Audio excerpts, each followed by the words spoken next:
welcome everyone to your anime reviews. And on today's anime review, we'll begin our ultimate breakdown of all of Dragon Ball. Yes, we're starting off with Dragon Ball, the arc one of Dragon Ball, and we'll go through until we finish all Dragon Ball stuff. So let's get started. Make sure you guys hit the like, comment, and subscribe.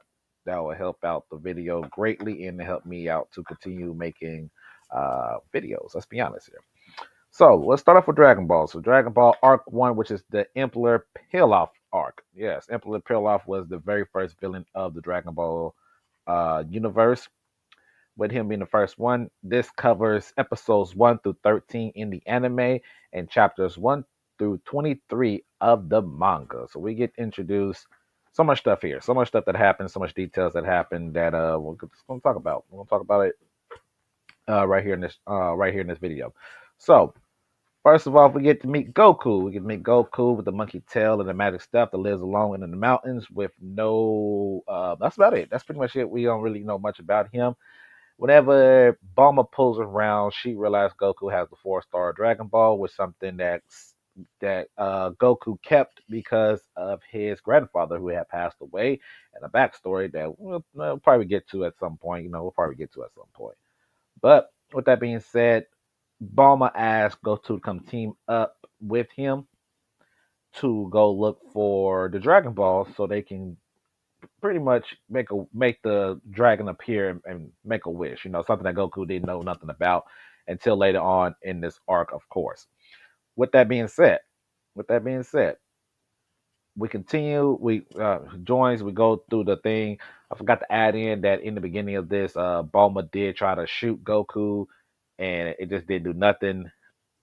And I think that was in the movie. In the anime itself, I'm pretty sure she tried to run him over with the car or something. He just short the car, like GG'd her car. It was it was kind of crazy, kind of crazy. So you could tell Goku was a little bit different. He was built a tad bit different than what we're normal than we're used to. Well, we fast forward later on, we were in they would encounter Oolong, which is a shape shifting pig, as we all know who he ended up becoming later on. And then eventually we would meet Yamcha and Purr, desert bandits. They end up having a fight. Goku and Yamcha end up having a fight, which I believe Yamcha did win. And the reason why he won the fight is because Goku became hungry. He couldn't fight too long. So I'm pretty sure that's what happened. And Yamcha ended up getting a W there. So that's big dubs for Yamcha and stuff. Eventually, we'll get introduced to the main villain of this arc, if Emperor Pilaf, and his gang, Shu, which is a ninja dog, and then Mai, who's just a chick. She's just a random girl. She's just part of the group. And he's trying to collect the Dragon Ball so he can wish for world domination. Of course, he wants to dominate the world, get the Dragon Balls, he can accomplish that. Of course. He did. He did do it. He did do it. Yes, Emperor Pilaf did able to get all seven Dragon Balls in Summon Shenron. Now, Shenron, now he's about to make his wish, but Ulan, being who he is, asks for a woman's underwear before Pilaf can get his. The dragon grant the wish and he disappears. So this is during a time frame where it one wish and that's all you can have. And then you have to collect the Dragon Balls again. And Ulan got his wish, which crazy work, and that was it. That's pretty much it. Uh, they got trapped in. They got trapped in. No, I didn't say that. They did get trapped in Pilaf's castle. They did escape the castle. Um, they escaped it because Goku transformed into a great ape for the first time under a full moon, which okay, that was definitely awesome to watch. When you watch it back then, it was crazy that happened. Um, and then eventually he goes back to normal, but it was like this is what I'm saying, it was like, whoa, what's going on here?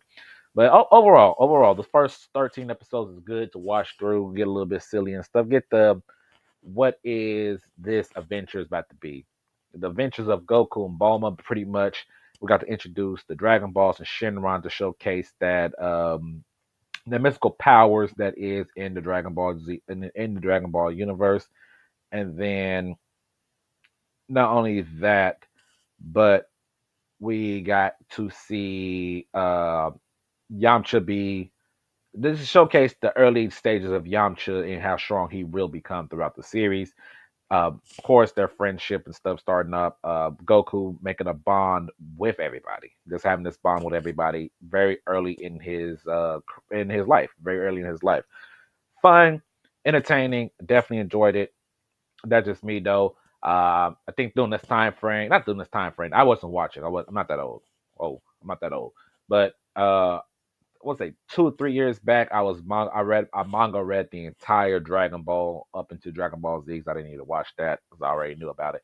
But this is definitely fun, definitely fun. I will say this though, in the first Dragon Ball movie, which is the Curse of the Blood Rubies, we actually got a different version of like the first couple arcs of Dragon Ball, mainly because I don't know why. I never understood why. I think they were just rewriting.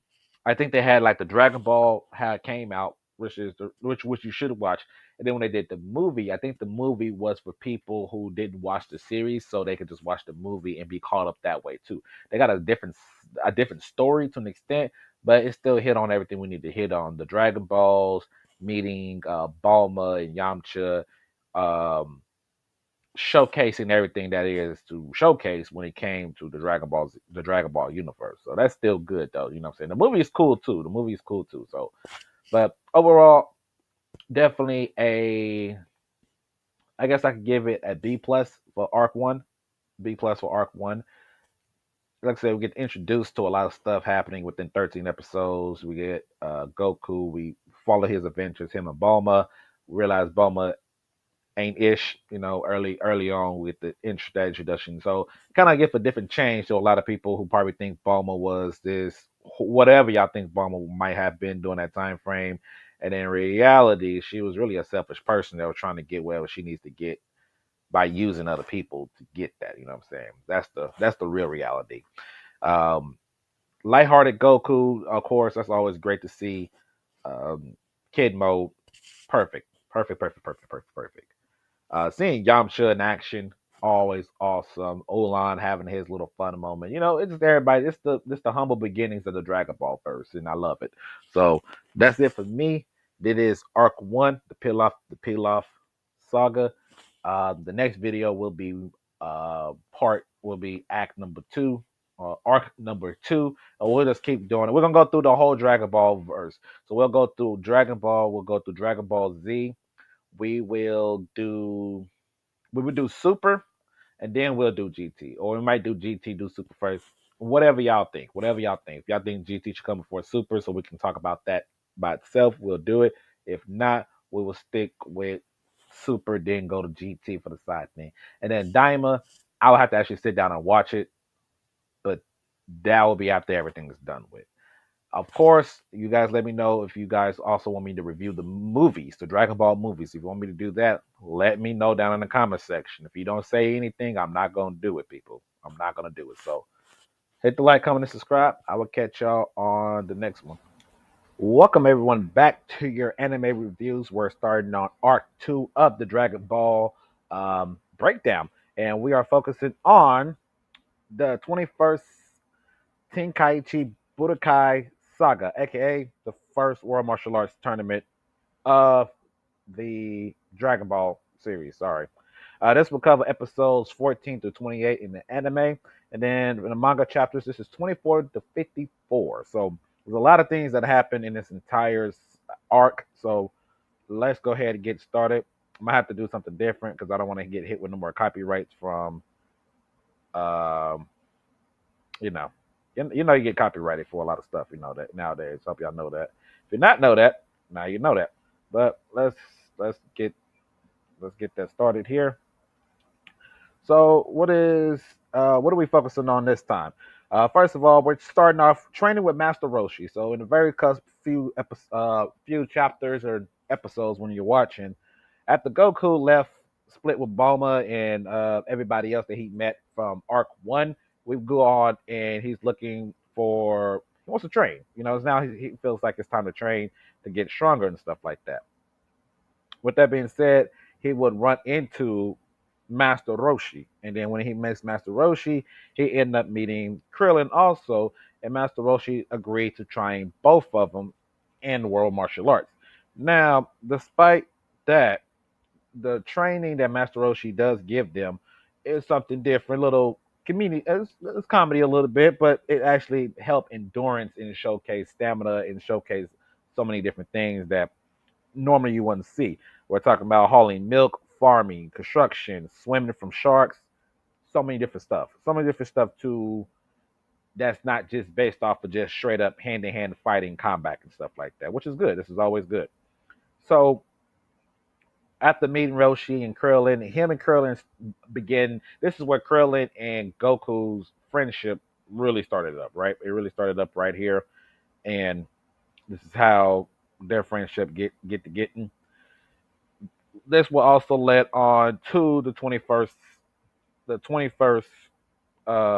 Tenkaichi Budokai tournament. This is where this starts up. The Budokai tournament starts up right here in this thing. So in this tournament, there's a tournament. Goku, Krillin, Yamcha, and a bunch of other people. But those are the main three we're focusing on into this tournament to crown the first World Martial Arts.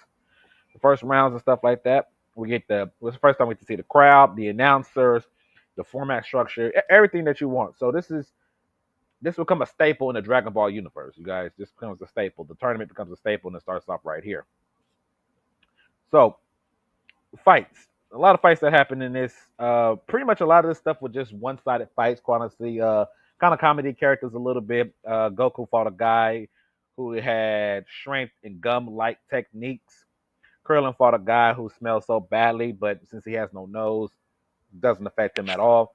And then Yamcha, unfortunately, Yamcha has to fight against Master Roshi, aka Jackie Chun. Jackie Chun, Master Roshi in disguise, end up having a battle. Of course, Jackie Chun end up defeating Yamcha, showcasing his skill sets and showcasing that he's really a threat in this type of tournament. Showcasing that Master Roshi still has it at this point in time in the series. Yeah, this is at this point in time in the series. Eventually, the next round would be Krillin versus Jackie Chun, and they're a very iconic fight, mainly because they move so quickly. Now, this is where they showcase the speed. So, speed feats and stuff starts off right here, especially if you're a power scaler. They was moving so fast that the announcer, the crowd, no one saw them move. No one saw anything move. They was like, what just happened just now? So they had to sit there and explain to them everything that just happened within the fight that happened. So that's funny. That's definitely funny. Iconic, that showcase how fast the Dragon Ball characters are moving so early on in their universe. My fault. Universe. I'm drawing blank. The finals end up being Goku versus Jackie Chun. In this one, this is them fighting that even match fighting up until they fought for so long, but eventually Goku ended up transforming into a great ape again. Which, of course, now this is surprised Jackie Chun. Bulma and them already seen this before, so of course Goku is destroying everything. And I do mean everything. Everything's getting destroyed, and then Jackie Chan ended up destroying the moon. So this is where Master Roshi's um, moon feet comes from. Ended up destroying the moon, which turned Goku back little. And then, if I'm not mistaken, pretty sure they cut his tail off then. I'm pretty sure they cut his tail off at this point in time. I can't remember. I think they tried to cut it off at this point in time. I think that's what ended up happening. But the match kept going. The match kept going. Goku ended up losing, got getting knocked out. They both end up hitting each other, getting knocked out. And then Master Roshi was the first one up, giving Master Roshi the win, and Goku a loss. So it's kind of like technically the second time Goku have lost in the Dragon Ball arc so far. The first one, if you want to count his battle against Yamcha, you definitely can. Like I said, I go back and forth on that, back and forth on that, but that's what happens there. After that, um, Goku learning new techniques and stuff and training and all this stuff. And then we go on to the next arc. The next arc will be the Red Ribbon arc. So in this whole thing right here, this reminds me of this is classic. To me, this is classic Dragon Ball. I definitely enjoy watching that. If you skip Dragon Ball for some reason that y'all skip Dragon Ball, go back and watch those fights. Those fights was really good. Definitely showcase the essence of Dragon Ball and what Dragon Ball has always been about: martial arts, discipline, training differently compared to what they end up training later on. But this showcasing the training arcs and why Goku wants to get stronger in the first place. Him and Krillin's best friend, his friendship coming up. Yamcha still being a really good threat here, even though he lost to Master Roshi. But that's just showcase that Master Roshi at this point in time was the stronger character. And at this point in time, you can argue say Master Roshi is the strongest character in the Dragon Ball universe at this point in time, which is good. Always good. Overall, good arc, good arc. Definitely a step up from arc one with the peel off gang and stuff. Never liked the peel off, Emperor peel off. I never care for that. Never care for that arc. But here, we got to move on, see some different stuff, enjoy it, fun stuff. Let's keep it pushing with the storyline. And this is basically, if somebody ever tell you what's Dragon Ball about, it has no plot. The plot is it's Goku's adventures. That's the plot. The plot is Goku's adventures, meeting new fans, meeting new people, training for the first time, doing all this stuff to build himself up to be a good character, a good main character. That's my personal opinion alone. But what are y'all thinking about that? What do y'all thought of Arc Two, the Budokai tournament? Make sure you guys like, comment, and subscribe. And I'll catch you on the next one. Welcome everyone back to your Dragon Ball Ultimate review, pretty much. And if you haven't seen the last two episodes, pretty much I am going back and reviewing everything Dragon Ball from the very first Dragon Ball arc all the way up through we get into like Super, I believe. So sit back and relax, enjoy the review. Today we are arc number 3. It's called the Red Ribbon Army Saga. In the anime, it covers episodes 29 through 68, and the manga chapters 55 through 96. So we got a good lot. We got a good lot. The main goal here, Goku sets out to find the Dragon Balls again, but ends up clashing with the worldwide military organization, the Red Ribbon Army, people. Yes, yes. So this sets after the 21st Tenkaichi Budokai tournament. Um, He's looking to go find his grandfather's 4-star Dragon Ball again, and pretty much it's time for a new era, right? It's time for a new saga, something different for Goku to go through. So, using the Dragon Radar that Bulma built for him, of course, he began traveling the world, mountains, desert, anything he could find of his grandfather's thing. He ended up getting into the situation against the Red Ribbon Army, who is pretty much one of the most ruthless organization at this point of time in the whole Dragon Ball arc, as they're looking for world domination. So in the Red Ribbon Army, we are introduced to so many people. Commander Red, who wish to become taller, which weird stuff that they do. Weird stuff like that. We had General Silver, we had General White, General Blue, of course, one of the iconic ones right there. And you also have Connor Violent, Major Metatron, and Staff Officer Black also appeared throughout all this stuff. So we get a lot with the Red Ribbon Army in general. You can tell right now on your screen, they go one of their monkeys with machine guns. It was a robot that they created or whatever. Crazy stuff, great stuff. Later on in this arc, Goku travels to the Muscle Tower, and he goes through those and fights against all the Red Ribbon people that was there. He fought a ninja, ironically.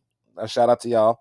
A ninja, an android, and then finally Android 8, which they end up becoming friends, and they end up defeating General White together. And this is one of his first introduction into meeting an android for the very first time in Goku's career, early livelihood, and they end up becoming his friend. They end up being friending each other, so whatever. Later on, Goku end up reuniting with Bulma, Krillin, and Master Roshi as the kingdom for the Dragon Ball search. They find himself in an underwater pirate treasure cave where General Blue pursues them. Blue has an attack called the psychic paralysms, not paralysm. What is it? Paralyzed. He can paralyze them. He can paralyze them with his ability or his attack. That's pretty much it. Pretty much not that too bad.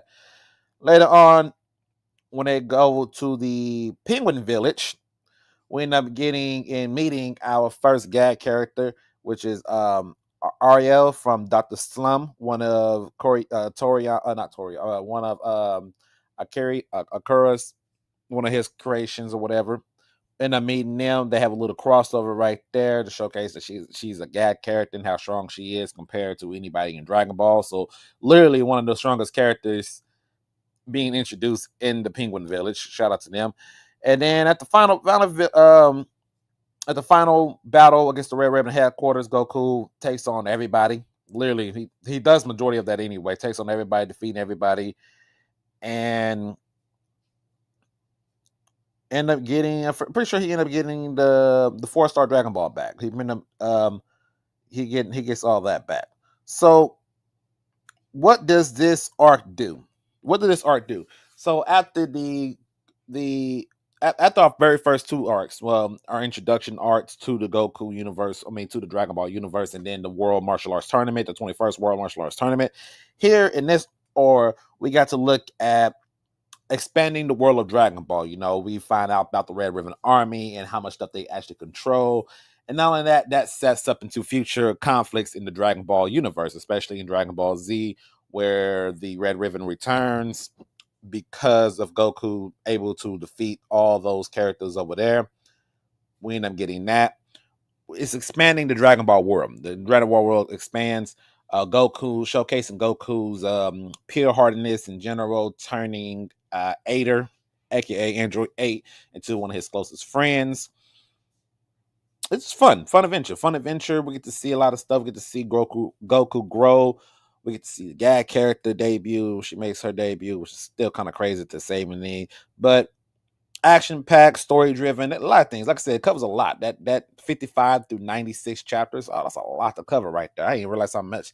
And I remember because I read Dragon Ball. Like I was reading Dragon Ball from the very beginning, and I forgot how long the Red Ribbon arc was. And I was like, this is crazy. This is definitely crazy. But it was entertaining. Definitely entertaining. I enjoyed it. Of course, one of the like I said, just the introduction part.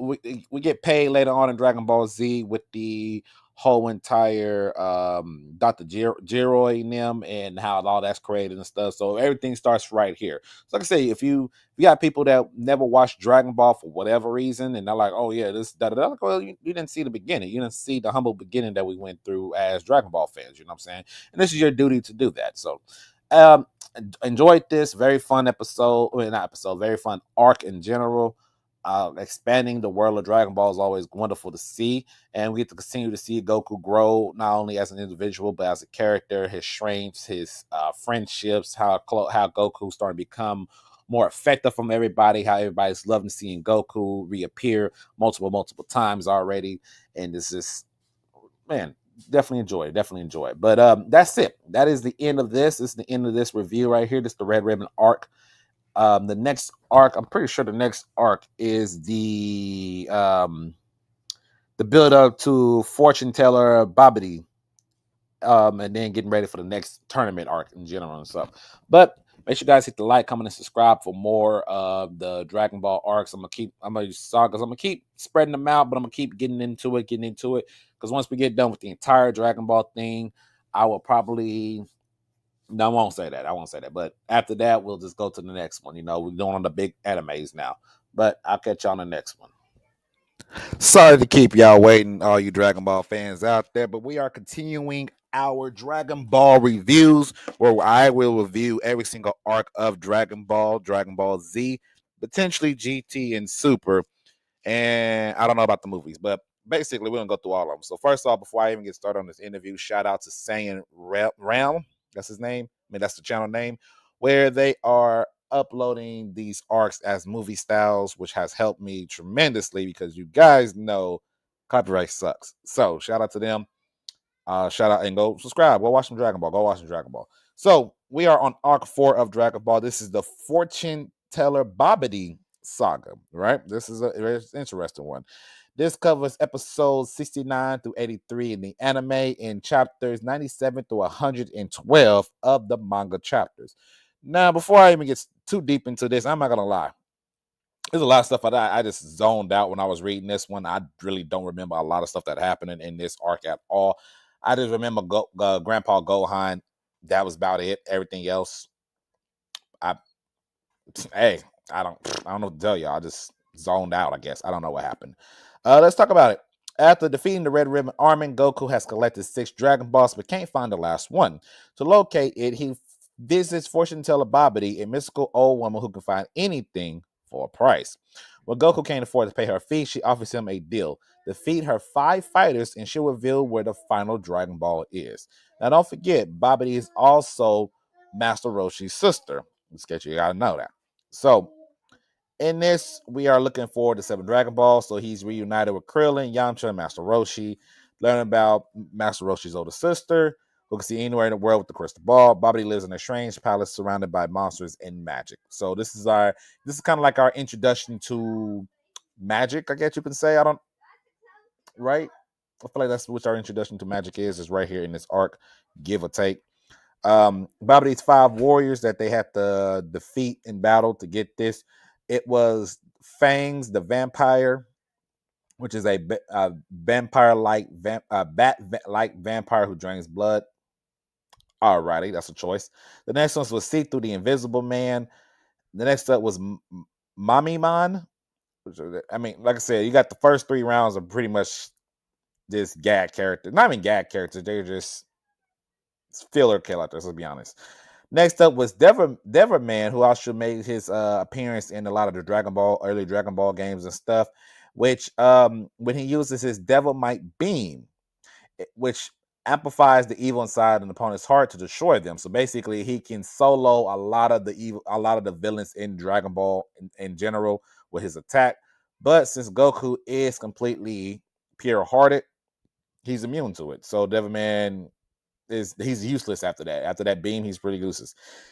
The final opponent that Goku will end up fighting and defeating, it happens to be Grandpa Gohan. Goku realized his strength, his skills, and fighting styles was very familiar to him, and that's what it ended up being.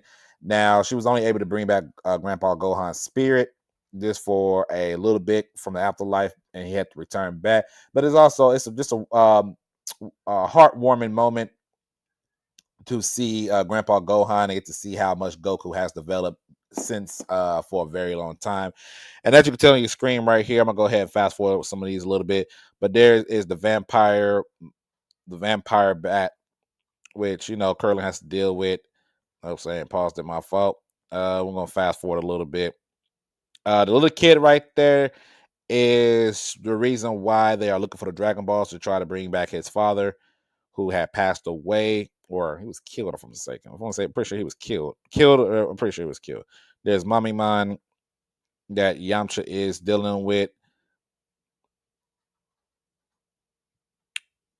And then they go Devil Man, whose abilities does not work on Goku at all. So, like I said, we're doing a little bit of fast forwarding here to this arc. And here is Grandpa Gohan. Let's back it up a little bit so you guys can take it. Well, let's stop it right there. Stop it right there while I continue to talk about this. Talk about this rub. So, get emotional reunion with those two, and then we can keep going. The final Dragon Ball is inside Emperor Pilaf's castle once again. So this is the second. This would be the second time we run into Emperor Pilaf and his gang of people. Of course, easy work. Goku gets it, snatches it up, and they revive Ump's father, who was killed by the Red Ribbon Army, which happened in the previous arc, which I think I'm pretty sure I skipped over. I'm 90% sure I skipped over that for whatever reason. I apologize for that. And this will also mark Goku's first successful wish with the Dragon Balls. So this is very interesting. This is the first time the Dragon Balls have been, not the first time, but first time Goku's able to use the Dragon Balls to get somebody, to wish somebody back from the dead. First time negating first time we get to see death being rewritten in Dragon Ball for the first time right here. So, well, at least for Goku, I should say. At least for Goku, which is awesome. Which is awesome. This is kind of I'm not gonna lie, it's kind of just a little fun arc to do. It wasn't anything heavy. It wasn't anything dangerous going on here. This was literally just looking for the Dragon Balls, get the Dragon Balls, make the wish, bring Um's fathers back. We're good to go. Little bit of action here and there, and some, like I said, little filler characters, the Mummy Man, the Vampire, and this little stuff. But the Grandpa Gohan is always also to see him back in original Dragon Ball, something that we only had hints to. You get a little bit of flashbacks here and there, but we got hints to it, and then we get to actually see him. It's awesome. When uniting with the crew is always fun to do and everything like that. So, like I said, this is a little cool, little small arc. Maybe this is the reason why I end up skipping, or not skipping, but just don't remember anything that happens in this arc because it wasn't much anything major happening in this at all, like 0% besides this fight right here. That's possible. It's definitely possible. But yeah, that's it. That is it. That is Future Babbidi's saga right there. We cover everything we need to cover. Not too bad. The next one up will be the 22nd Tenkaichi Budokai tournament, where Goku ended up facing Tien, who ended up becoming a Z fighter in Dragon Ball Z. So we get to see a little bit of that. I'm gonna end up using I'm pretty sure I got my Goku versus Tien from that fight. It's up here on the YouTube channel itself. So you guys gonna have to go to Anime Fights, which is mostly Naruto fights at that time, and then that one Tien versus Goku fight. Just go all the way to the very bottom of that one, or newest. I want to say go to the newest, and then it'll be up. It should be up. It should be up already. Other than that, you guys, appreciate. Like I said, other than that, make sure you guys hit the like, comment, and subscribe to the channel. We just rolling, re-rolling, and rolling from random reviews to anime reviews. Getting back to anime reviews, I'm gonna drop some wrestling topics on here too. Hey, the channel's doing what the channel's supposed to be doing. If you like a bunch of random stuff, this is the channel for you. If you don't, what you here for? But make sure you guys also send me things. You can send me articles. You can send me what you rather. You can send me all that. Send me through it. You can send it through Twitter. I'm gonna get my Twitter stuff up because you guys know I'm really bad at this crap. I don't really plug in my stuff like I should be plugging in my stuff. Y'all know I don't do that at all. If you know me, you know I don't do that. If you've been on this channel for a while, you know I don't plug in hardly anything that I do. I do a bunch of stuff and y'all hardly ever hear it because I'm just like, eh. You can send them through me at Twitter, or you could at me at Twitter at Andre Green 94. At me on Twitter if you see some stuff that's interesting to you that you want to hear my thoughts on. That would be fantastic. But for my Dragon Ball fans, the 22nd Budokai tournament will be coming out here soon. Probably Friday. Let's go Friday, Saturday. It'll be out there soon. I'm gonna put the podcast back on here. The House of Dre podcast is available on Spotify, iHeartRadio, Amazon Music, and Pandora, and then here on YouTube. I'm not too sure because I do a bunch of random stuff on there, so I'm not too sure how it's gonna roll here on YouTube. We're gonna roll with it. We're gonna see what happens. So hopefully you guys like it. If anything, give it a view. Give it 10 minutes, 5-10 minutes of review of the podcast and click off. That'd be great for me. But I'll catch y'all on the next one. Welcome everyone back to your Dragon Ball reviews, and we are now focusing on the 5th arc of the Dragon Ball saga. That happens to be the 22nd Tenkaichi Budokai tournament. Yeah, saga, pretty much. So in this tournament, we had a lot of things that happened in this tournament. This is where Goku's very first real rival here that y'all can see in the background right there, or next to me, I guess to say. It is Tien making his debut in this arc. And not only Tien, but Chaozu also debut in this arc, giving the RZ fighters something new to deal with, especially for Goku's side of things. So let's go ahead. Let's do our review. Arc 5, the 22nd Tenkaichi Budokai Saga. This covers anime episodes 84 to 101. And this covers manga chapters 113 to 134. A pretty good one. So, after defeating the Red Ribbon Army and completing his quest for the Dragon Balls, bringing back the young boy's father, Goku returns to training. 3 years pass, and the world's greatest martial arts artists gather once again for the World Martial Arts Tournament. But this time the competition is dead serious. Yes, we only seen one tournament. Was it tournament? Yeah, we seen one tournament, which ended up being Goku versus Master Roshi in the finals, and Master Roshi ended up getting that W in that finals matchup. Pretty cool. If you haven't seen that one, go watch it. What you doing? Go watch it. Let's talk about everything that happened. So Goku spent 3 years traveling the world, training and growing stronger. Krillin and Yamcha would also do the exact same thing, training under different masters, learning new techniques. Master Roshi's students, Goku, Krillin, and Yamcha, reunites with Bulma, Launch, and Roshi all together before the tournament. They go back on the island, team up for the first time.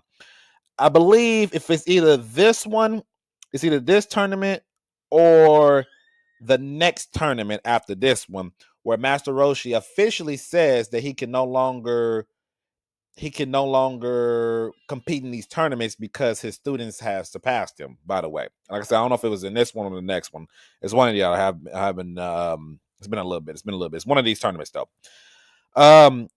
We get to see a rival school, which is Master Roshi's rival school, Master Shin of the Crane Hermit Art School, right there, where Tien and Chaozu are here. They're here. And they're a little bit more ruthless than anything we've seen so far compared to everybody else. Yamcha was, I would say Yamcha was decent. Yamcha was decent. He wasn't too crazy. Yamcha was decent. And then, yeah, Yamcha, he was decent. He wasn't too evil or anything like that. Once Bulma pulled around, that was pretty much it. But he was decent. Like I said, he was decent compared to Tien. Tien was like a straight menace to society when it came to Goku in this tournament. Let me just say right now. Let's talk about some matchups up here. We have Yamcha versus Tien. Okay, and between these two fighting, actually, ironically, between these two fights, Yamcha was actually on the same level as Tien. I don't know if y'all knew that, but Yamcha and Tien was on the exact same level. It felt like Tien was probably holding back a little bit, but not too much. At the exact same time, he had Chaozu go ahead and use his telekinesis to stop Yamcha in the middle of the fight, and then Tien broke Yamcha's leg. So yeah, just in case y'all didn't know that, yeah, they were on the exact same level in Dragon Ball. Like Tien might have been holding back a little bit because he didn't want to waste all his energy on Yamcha, but Yamcha was up there fighting hardcore, like pushing Tien back a little bit. Chaozu interferes, breaks Yamcha's leg. Yamcha's done pretty much. He's done. He's over with. Okay, Master Roshi did fight in this tournament, so it'll be the next tournament. So the next tournament, Master Roshi fought Wolfman. Okay. Krillin fought Chaozu. Krillin fought Chaozu, and Krillin pretty much outshined Chaozu in this.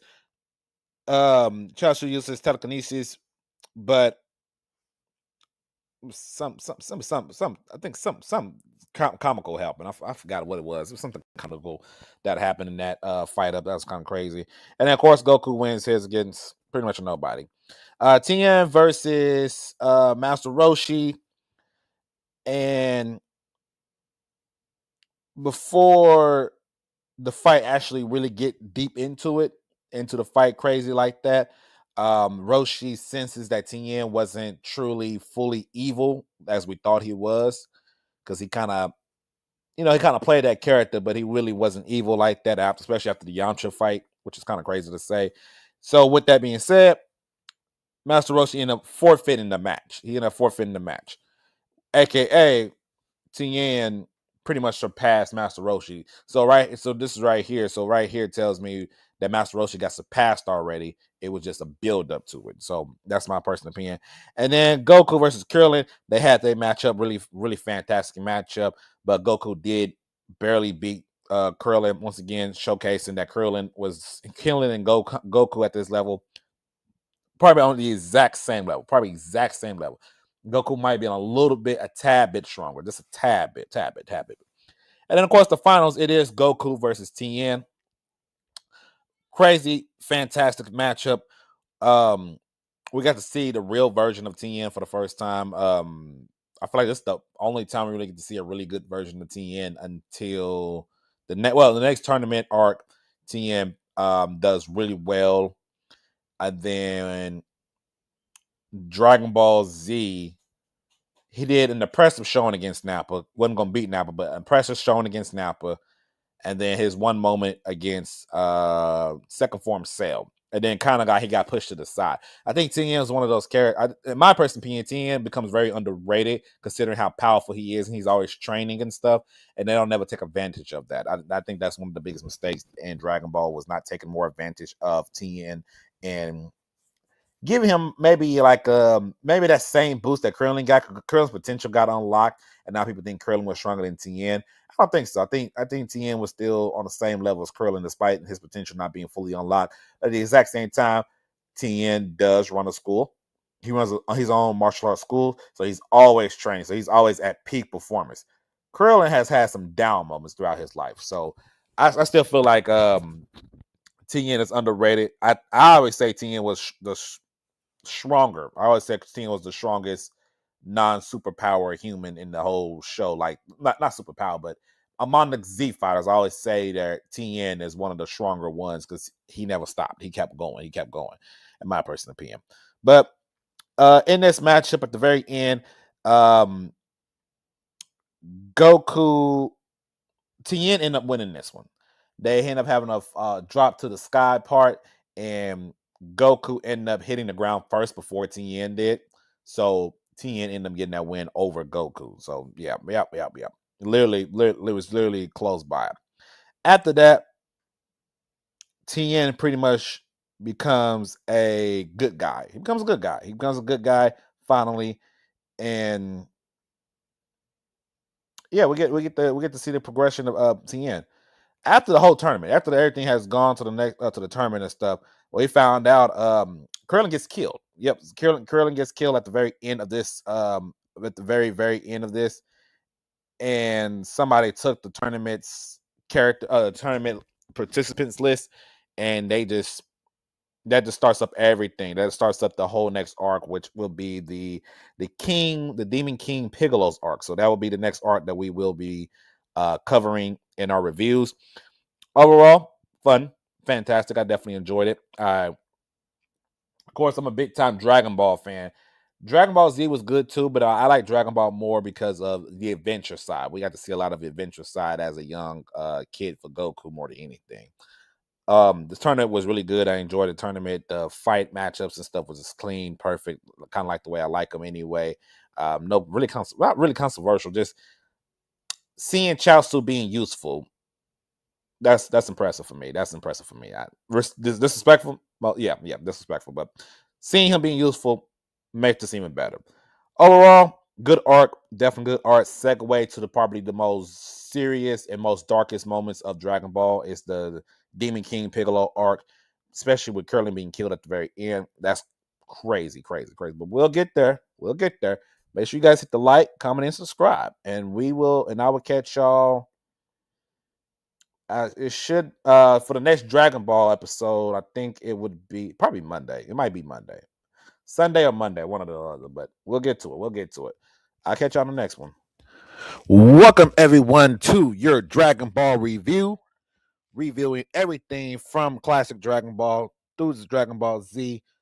Probably most likely hit GT, and we'll hit the Super at some point too. We are in Arc 6 of the Dragon Ball series, which is the King Piccolo arc. Yes. This covers anime episodes 102 through 122 and manga chapters 135 to 161. This is a massive arc. This is probably arguably the peak of Dragon Ball. This is where everything throws out the window. We're no longer playing around. We're no longer just having regular tournaments for fun. This is a true world threat to not only just Goku and friends, but into the whole entire world. Now, these other arcs, they've been cute. They've been decent. I ain't gonna lie, they've been decent. They've been all right. They've been all right. They've been decent. We got the little fun arcs out the way. We got the little miniature people like the Red Ribbon Army and Emperor Pilaf and them. We got them up out of here. This is the real arc. This is the arc that pretty much changed the future of Dragon Ball. Quite honestly, it stands out as probably arguably the greatest, one of the greatest arcs in Dragon Ball. A lot of people, some people don't even know about it. That's the crazy part. Some people, they heard about it, they probably ain't even watched a lick of it, which is kind of redunculous. You got to do better. You got to do. Can't call yourself a Dragon Ball fan. You ain't never seen Dragon. Man, let's get started, dog. Let's get started up in this mug. Let's go through this reviews. Let's break down everything that happens in this arc. Let's get it. First of all, we started off. Krillin is dead. Yep, you heard me. Yep, Krillin is dead. It starts off with Krillin being killed backstage. He was found backstage, murdered by what ended up being one of King Piccolo's children that he ended up making. But I can't really say his name. It's Tamburina, that guy. Yeah, right there. It was him. He's the one who killed them. He killed them, and then he took the list of the martial artists who competed not only just in the world but in all the world tournaments and stuff. He came and got them up out of there. That's what ended up happening. Tell him about the backstory about Demon King Piccolo, which is right here, as you can tell right now, going on the screen right now. Basically, he was around back in the good old days right there, beating down all the martial artists that you can tell, which is kind of crazy if you take a look at it. All these monks right here are getting their tail beat, get them up out of here. And he ended up getting sealed away with the evil containment wave, which we can, let me see if I can skip ahead a little bit for that real quick. The evil wave that the master right here ended up using against Demon King Piccolo he got sealed. He got sealed up in a spot. That's what ended up happening right here. As you could tell right there, this what actually happens. Being surprised that somebody so powerful can be trapped into a jar, and then you put a seal on it. Very similar to what you've seen in Dragon Ball Super. They try to use that same technique, but end up failing because Goku sucks at his job. Let's be honest here. And that's how they end up sealing him away. Like they just need something with a lid that can be locked. That's literally all it is. You just need a lid that needs to be locked. You're good to go. But it does cause up your energy, and I think you die because of it. If I'm not mistaken, I think you die. Because of it. So that is what ended up happening. We're gonna skip ahead. Yep. We can go back. Actually, we don't got to skip too far. Let's go back. We can go back. We'll get this right there. Get that right there. Anyway. So now that he has returned because of, guess who helped him? Arc 1, main villains, Emperor Pilaf and his gang end up breaking him free. So now they pretty much worship him. Now he's like, yeah, good. Back to what I was doing for real. So what's his goal? Kill every single martial artist like he did back in the past. Use the Dragon Balls to become young again. Immortality. And then, of course, something easy, like, I don't know, conquer the world. Something easy, something like. But that's what happens. So to make sure this stuff happens, to make sure that actually happens, he created three offsprings. The first one was, you saw earlier, that guy, he ended up killing Krillin. The next guy, his name is Symbol. I don't know how he actually say his name. He goes and searches for the Dragon Balls. And then the third one would be Drum, who is just a brutal enforcer, just to fight. Yes. Not right now. So those three alone is good enough to pretty much wipe a lot of the martial artists in the current era right now. At the current time frame, they're good enough to. Let me take this off because that distracts me. I ain't gonna lie, that does distract me.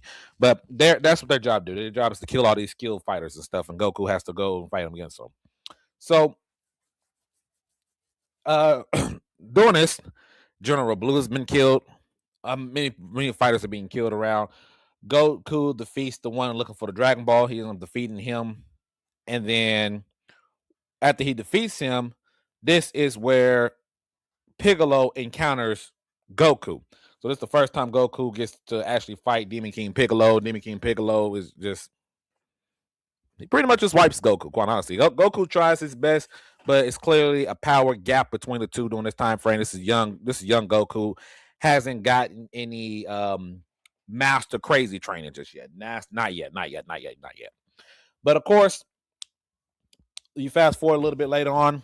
Master Roshi tries to use the same evil commandment wave that the monks of the past tried to use against the Demon King, and not only does it not work, but he pretty much gives up his life, aka he ended up dying because of it. He ended up dying in the middle of trying to use the same attack. Did not work out. And then, of course, Tien tries it for the first time. And then, once again, did not work out. King Piccolo was way too much for him. I said, this is old man King Piccolo. This is not even prime King Piccolo. Old man King Piccolo. And that still did not work out. Okay, put it back. Children, seriously. My apologies. If I had to stop sometimes talking to someone else, I'm gonna talk to my child. Y'all be all right. Y'all be all right. And then, yes, the first time we actually get to see one of our main characters actually die. You know what I'm saying? Master Roshi actually legitimately dying, trying to try that, and this did not work. That's and fear. You know what I'm saying? You got fear across the world. We don't know what to do. We don't know how we're supposed to handle this stuff going forward, but you know, it did not work out that well. So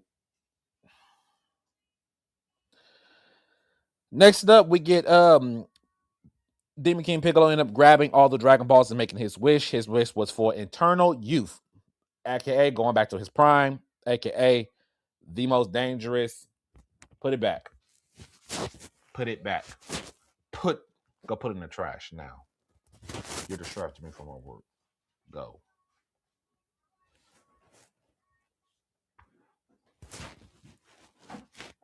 And after getting his immortality back in Eternal Youth, he killed Shenron. So the Dragon Balls can be used again. So yes, like I said, this is the definition of the world being destroyed. He got his youth back. So this is the second time that the Dragon Balls are being used. For evil, if I'm not mistaken, didn't Pilaf get his evil wish? No, somebody else got their wish. But Piccolo gets his youth back. Not only he gets his youth back, he ended up killing Shenron to make sure the Dragon Balls would never be used again. What are we doing here? Like, we were just GGing everybody. So now Goku survives the encounter with Demon King Piccolo, old man Demon King Piccolo. He has to go train. He needs to get stronger. He has to do something different. This did not work out. So what he has to do, he climbs Corn Tower once again, and they have a special super water called the Ultra Divine Water, and plus to increase his power. Now, of course, the danger is if he drink it, he could die, but if he survives it, he gets master power. And guess what?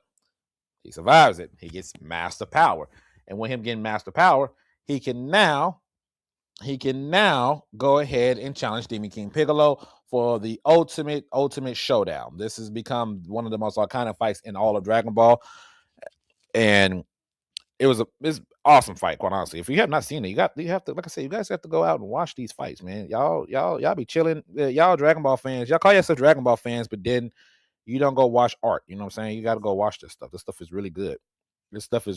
Dragon Ball is fantastic for me personally. So then they have this epic 1v1 fight. Tien tries to get involved, which led to Drum being created, and Drum ended up almost killing Tien. But Goku was able to stop him, beat him, one shot him, takes him out. And then Goku versus Piccolo goes at it. And Goku ended up killing Demon King Piccolo by using all his strength into the, what they call the Ozaka fist, you want to call it? Great 8 fist. Crazy, a Great 8 fist. He ended up blowing a hole through Demon King Piccolo. But even with that being said, the Demon King Piccolo does one last thing, that is spit out the final egg. And that final egg will be Piccolo Jr., who will come very later on. So, after all that drama, Goku's hospitalized. They're forced to accept that Shenron's dead, no more Dragon Balls. And then finally, for the first time ever, who comes into the next arc and changes up stuff, Kami shows up at the very end, the mysterious god of Earth. And that's kind of like where we ended off this chapter, ended off this arc. This is a crazy arc. It was a beautiful arc. I definitely enjoyed it. When I read this, I read all Dragon Ball. I read Dragon Ball. Reading this and watching, reading this and all that stuff, man, you could definitely tell the differences between the other arcs compared to this arc. This arc was ridiculous. It was everything upgraded, you know, from the fun jokes and stuff, and the not real this adventure style into a world changing event that is the Demon King Piccolo arc, and that's exactly what this was. I mean, look at this man's power strength. Let's be honest here. And I loved it. I love everything about it. It was beautiful to watch. It's awesome to see how powerful this man was. And then we got to see Goku get the train, going back to retrain and getting a power boost just to challenge him to a battle, just to barely win, like very barely lit. That's what I said. I don't think you guys understand. Dragon Ball set up a lot of foundations for stuff that happens later on, and the fact that we're used to the main character winning what minimal damage, right? I mean, you look at Dragon Ball Super now, Goku now, you're like, they get to shove it off and they be all right. This is back in where the Senso's beams wasn't really Senso beam right now. It was very rare, if any. I think if they had some, it was like one. That was it. There's no more Dragon Balls. We haven't seen that in Dragon Ball in later on seasons. And the epic showdown between the two going crazy, and then Goku being legit hospitalized, and the world just feel like, what we're supposed to do before that mystery character pops up. That screams Dragon Ball to me. That screams everything epic about Dragon Ball. This beautiful work. But my personal opinion, definitely easily, stop sharing that. Definitely easily the best arc in Dragon Ball, current Dragon in that Dragon Ball state right there. It outshines everybody else. I think it goes toe to toe. No, I don't think anything goes toe to toe with it. That fight was special. Everything about it was, I think it sets on its own. And then it sets us up for Piccolo Jr., sets us up for Kami's being introduced for the first time and stuff. Everything gets sets up in the next arc, all because of this arc and how much stuff can change. So I 1000% love it. If you have not watched, like I say, if you have not watched any of these arcs, first of all, what you doing? Stop it. And second off, go watch Dragon Ball, literally Dragon Ball, right now on YouTube. From what y'all was seeing right there, there's people out there on YouTube that are taking these arcs and they're making them like movies. Sit down, grab some popcorn, grab whatever, throw it on YouTube, watch Dragon Ball arc by arc. People are literally doing it for you, quite honestly. Just watch it. In my personal opinion. That's my personal opinion, guys. Make sure you hit the like, comment, and subscribe. Apparently it's been 3 years since I've been on YouTube. That's kind of crazy. I guess uploading videos, I should say. That's what's up. Shout out to y'all for subscribing and stuff and watching the videos and stuff. You don't always have to subscribe and stuff like that. I just appreciate y'all watching the videos and taking time out to watch me. I appreciate it. But I'll catch y'all on the next one. Are you guys excited? You have to be excited. We are finally on the final arc of original Dragon Ball. That happens to be the Piccolo Jr. saga, the final arc of the original Dragon Ball. Yes, we've went through all 7 arcs. This is the final arcs of the series. The anime episodes cover 120 episodes 123 to 153. The manga chapters is 162 through 194. Now, there's a lot of things that has happened in this arc, right? We are right after defeating the Demon King Piccolo. He is finally done and over with. We finally defeated him.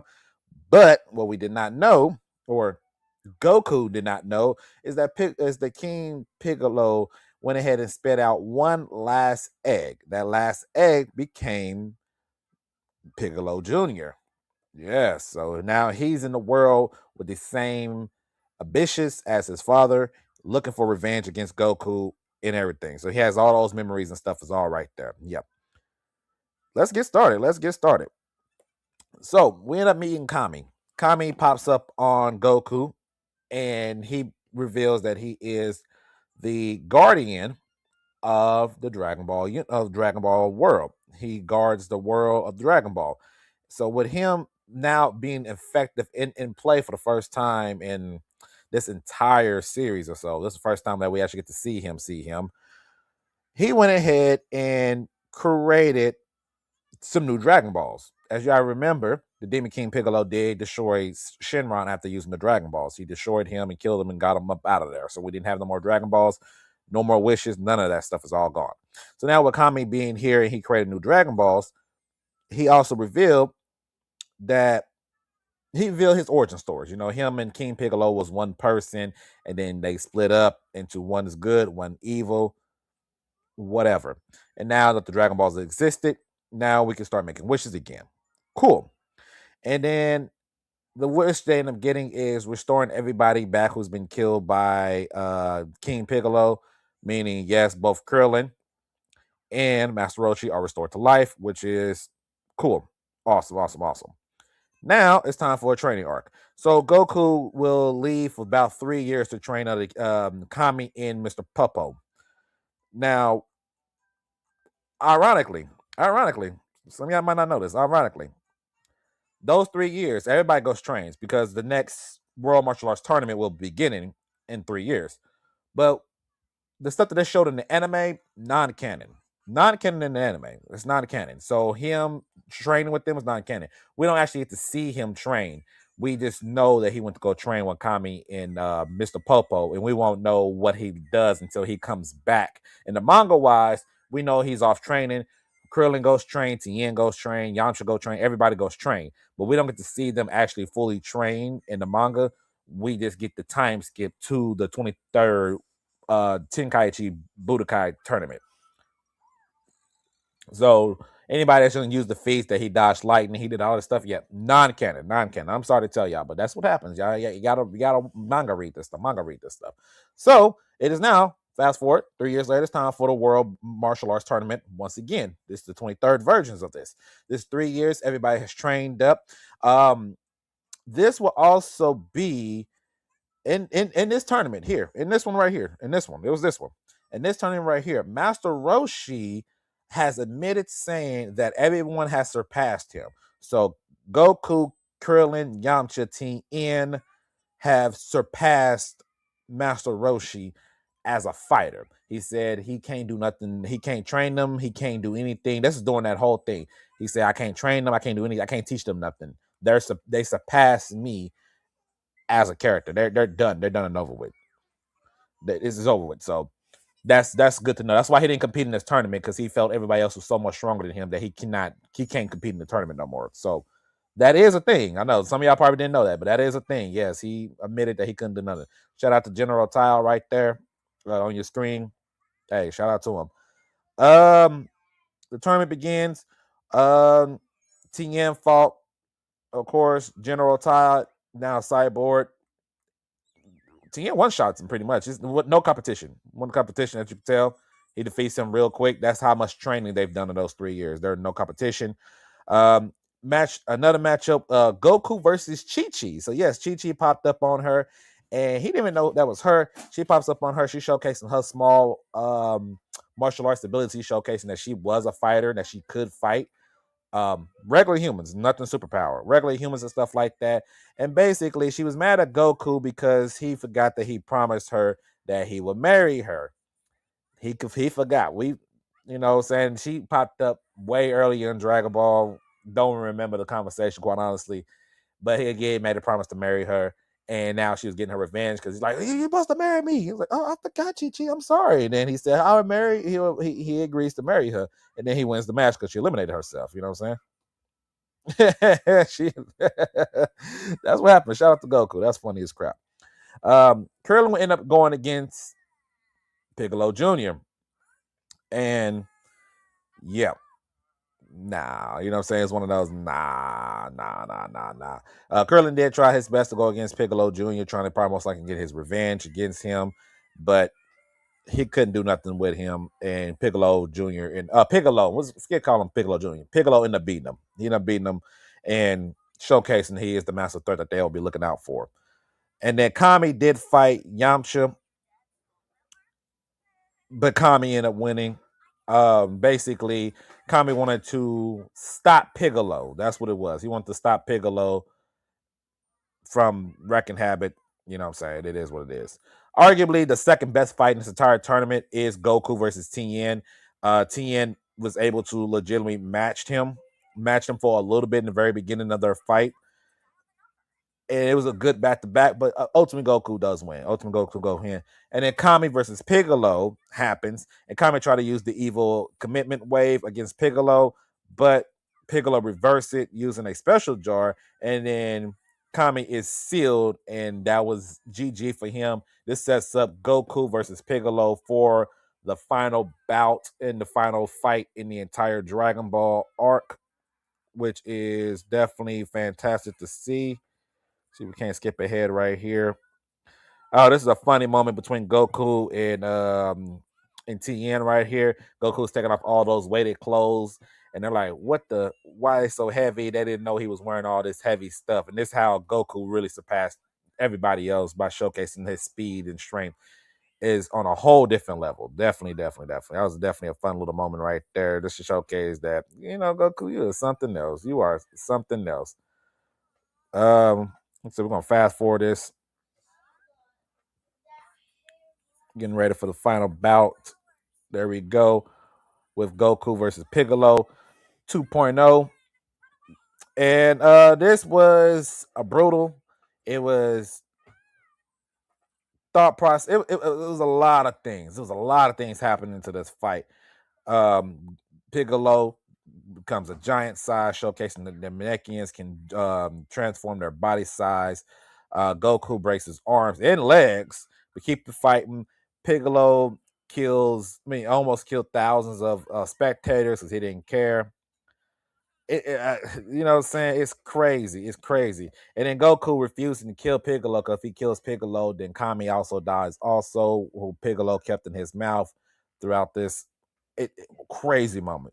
But Goku at the very end win, not by beating him, not by killing him, nothing like that.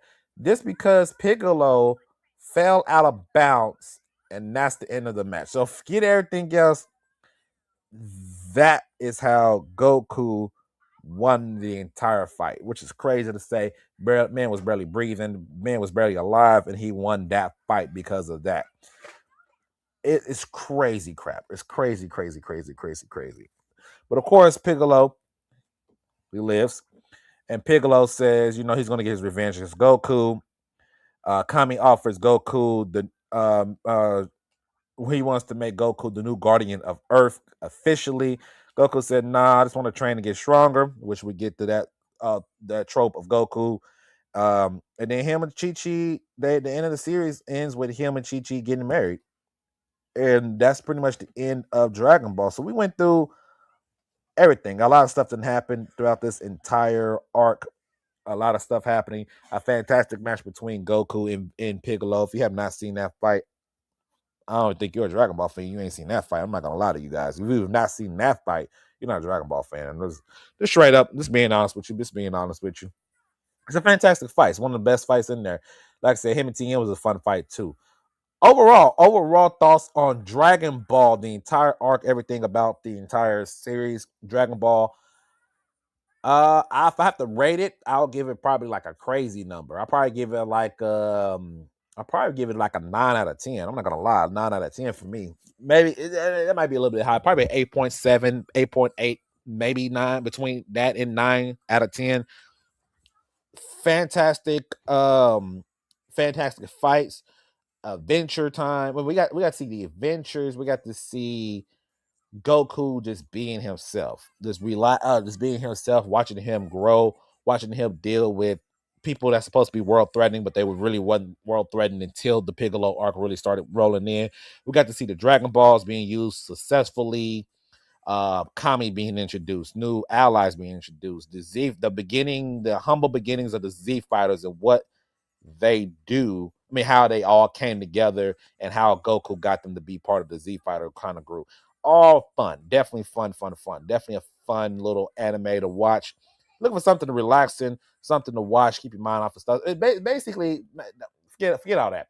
If you have never seen the beginning of Dragon Ball, which is kind of crazy because you can't call yourself a Dragon Ball fan if you've never seen the very beginning of this, because this is where everything starts off at. Everything starts off here. You don't go to Z and like, oh, look at all this crazy stuff. You don't even know what's going on. You didn't even get to see Dragon Ball. So how are you supposed to appreciate Z if you never seen where it began?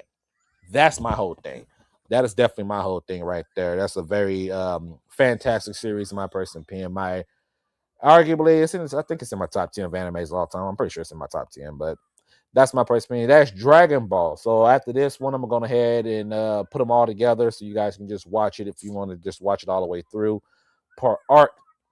Make sure you guys hit the like, comment, and subscribe. And I guess in 2026, when we start 2026 off, we'll start off with Dragon Ball Z. We'll jump right into Dragon Ball Z. A new podcast will be out sometimes this weekend, probably either Saturday or Sunday, one of those, probably Sunday, sometime Sunday. Me and my cousin get back into it for another podcast. But other than that, I'll catch y'all on the next one. I'll see y'all soon.